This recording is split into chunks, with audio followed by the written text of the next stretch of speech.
Bro, taka kang umalis o mag-scroll, pakinggan mo muna ito dahil maaring direkta itong makaapekto sa susunod mong pensyon. Kung ikaw o ang mahal mo sa buhay ay umaasa sa SSS pensyon, lalo na ngayong Enero, isang maliit na detalye lang ang hindi mo malaman ay pwedeng magdulot ng malaking problema sa budget, gamot at pangaraw-araw na gastos. Maraming pensioners ang nagugulat, nalilito at minsan natatakot dahil may bigla ang pagbabago sa schedule. May nauuna, may nahuhuli, at may mga balitang hindi pala totoo dito sa channel na ito. Hindi kami para sa lahat. Para ito sa atin sa mga Pilipinong pensioners na gustong malinaw, totoo at napapanahong impormasyon tungkol sa SSS pension payments at sa mga crisis na tahimik na nangyayari sa sistema. Kaya kung gusto mong laging handa, laging may alam at hindi basta nabibigla kapag may bagong anyo o pagbabago sa pensyon, mag-subscribe ka na ngayon at manatili hanggang dulo ng bawat video dahil bawat update na ibinabahagi dito ay para sa atin at para sa seguridad ng ating kinabukasan.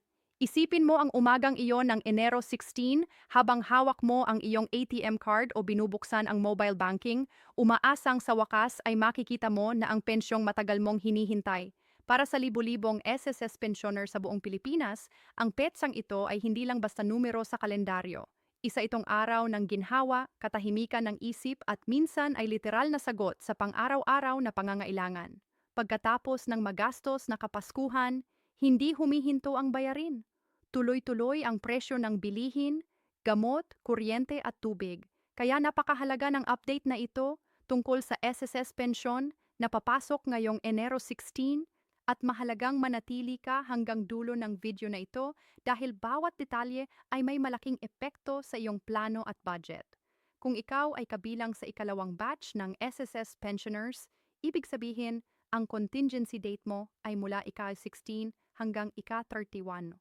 Ang Enero 16, 2026 ang opisyal at na kumpirmadong petsa ng iyong pension release.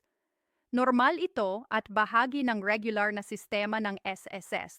Hindi ito delay, hindi ito problema, at lalong hindi ito senyales na may bawas ang iyong pensyon. Simple lang ang dahilan kung bakit may mga nakatanggap na ng pensyon nila noong Disyembre at may mga naghihintay pa hanggang Enero 16. Iba-iba ang batch pero pareho ang karapatan. Ang mahalaga, darating ang pensyon mo sa tamang petsa. Maraming pensioners ang nag-aalala kapag may naririnig silang kapitbahay o kamag-anak na maaga raw nakatanggap ng pensyon. Natural lang makaramdam ng kaba lalo na kung umaasa ka sa perang ito. Pero tandaan, hindi random ang sistema ng SSS. Ang pagbabayad ng pensyon ay nakabase sa contingency date o ang petsa kung kailan nagsimula ang iyong karapatan bilang pensioner. Dahil milyon ang pensioner sa buong bansa, hinahati sila ng SSS sa mga batch para mas maayos at ligtas ang pagproseso ng bayad. Kaya kung Enero 16 ang schedule mo, ibig tarsmayin nasa tamang daloy ka. Sa araw ng Enero 16, ang pensyon ay otomatikong ikre-credit sa iyong rehistradong bank account or mid-linked ATM. Hindi mo kailangang pumila sa SSS office, hindi mo kailangang mag-submit ng bagong form, and hindi mo kailangang tumawag agad kung hindi pa pumapasok ang pera sa mismong hating gabi. Iba-iba ang oras ng pag-credit ng bawat bangko. May iba na maagang umaga pa lang ay pumasok na ang pensyon habang ang iba naman ay hapon o gabi pa makikita ang pondo. Normal ito at hindi dapat ikabahala dahil galing tayo sa mahabang holiday season. Mahalagang maunawaan na bumabagal minsan ang banking processes sa pagtatapos ng taon. Kaya nga, ang unang batch ay binayaran ng mas maaga bago mag-near. Para sa Enero 16 batch, balik na sa normal ang takbo ng bangko at SSS. Kung sakaling hindi mo pa makita ang pensyon sa mismong araw na iyon, pinakamainam na maghintay muna hanggang sa susunod na banking day bago makipag-ugnayan sa SSS. Sa maraming kaso, kusaring pumapasok ang pensyon matapos lamang ang ilang oras o isang araw. Isa sa pinakamadalas na dahilan ng delay sa pensyon ay hindi pagbabago ng patakaran ng SS kundi outdated na impormasyon. Saradong bank account, expired o pinalitang ATM card, maling account number o hindi updated na personal details. Kung may binago ka kamakailan sa iyong bangko or contact information, siguraduhing na-update rin ito sa iyong MySS account.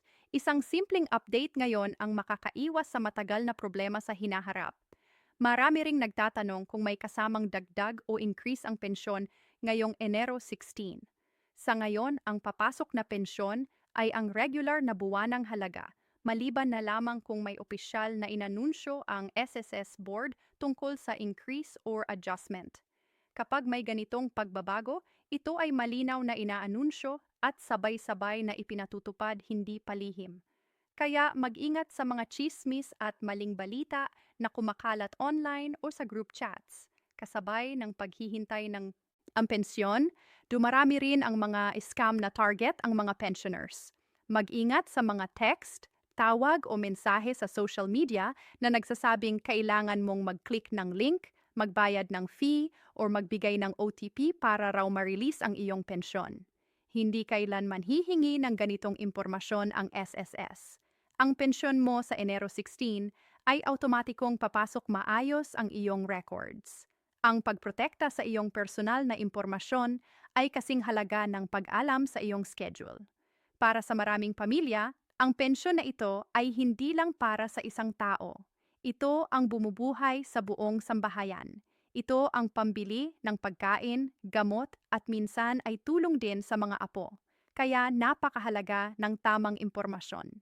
Kapag alam mo ang eksaktong petsa ng iyong pensyon, mas maayos kang makakapagplano, mas iiwas ka sa pangungutang at mas mapapanatag ang iyong isipan. Sa panahong mahalaga ang bawat piso, ang kaalaman ay kapangyarihan. Habang papasok ang mga susunod na buwan ng 2026, mananatili ang ganinitong sistema ng pagbabayad maliban na lang kung may opisyal na pagbabago mula sa SS. Kaya ugaliing alamin ang iyong batch, manatiling updated at huwag basta maniwala sa sabi-sabi. Ang channel na ito ay ginawa para sa isang layunin lamang, ang tulungan ang mga Pilipinong pensioners na maging handa, maalam at protektado laban sa kalituhan at maling impormasyon. Kung nakakatulong sa ang ganitong mga update, inaanyayahan kitang mag-subscribe. Hindi ito basta channel lang. Ito ay para sa atin. Para sa mga umaasa sa SSS Pension. Para sa mga gustong malinaw ang impormasyon at sigurado ang plano, dito mo malalaman ang pinakabagong pension payment schedules, mahahalagang anunsyo, at mga paalala na direktang may epekto sa iyong buhay.